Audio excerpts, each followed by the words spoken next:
বন্ধুরা দেখুন, দিঘবেড়িয়া তেঁতুলতলায় ছেলে ধরা ধরা পড়েছে। আর খুব পরিমাণে এলাকায় বাচ্চা চুরি হচ্ছে, বাচ্চাদের চুরি করে কিডনি চোখ তুলে নিচ্ছে। আপনাদের ছেলে মেয়েদের খুব সাবধানে রাখবেন, অচেনা লোকের সঙ্গে কোনো কথা বলতে দেবেন না। আর খুব সাবধানে রাখবেন, যেদিক সেদিক এদিক সেদিক যেতে দেবেন না বাচ্চাদের। একটি বাচ্চা চুরি হলে বাপ মারা যে কী পরিমাণে পাগলের মতো করে সে তারাই জানে, আর কি যন্ত্রণা হয়। এক ছোটোবেলা থেকে বাচ্চাদের মানুষ করে যদি এই অবস্থা হয়, তাদের বাপ মাদের কী অবস্থাটা হবে তাহলে বুঝতেই পারছেন। যাদের হারায় তারাই বোঝে। তাই জন্য আমি অনুরোধ করছি, বাচ্চাদের খুব সাবধানে রাখবেন, এদিক ওদিক যেতে দেবেন না। আর অচেনা লোকের সঙ্গে একদমই কথা বলতে দেবেন না বাচ্চাদের। আর বাচ্চাদের শেখাবেন, কেউ ডাকলে যাবি না, আর কেউ খেতে খাওয়ার লোভ দেখালেও যাবি না।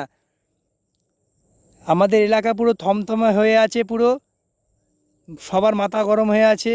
এই যে ধরা পড়েছে ছেলেটি দেখুন, আর লোকজন জনতা দেখুন কীভাবে ক্ষিপ্ত হয়ে আছে, দেখতেই পাচ্ছেন আপনারা। ভালো লাগলে লাইক কমেন্ট সাবস্ক্রাইব করবেন, পরবর্তী ভিডিও যেন আর ভালো ভালো করতে পারি, আপনাদের দেখাতে পারি।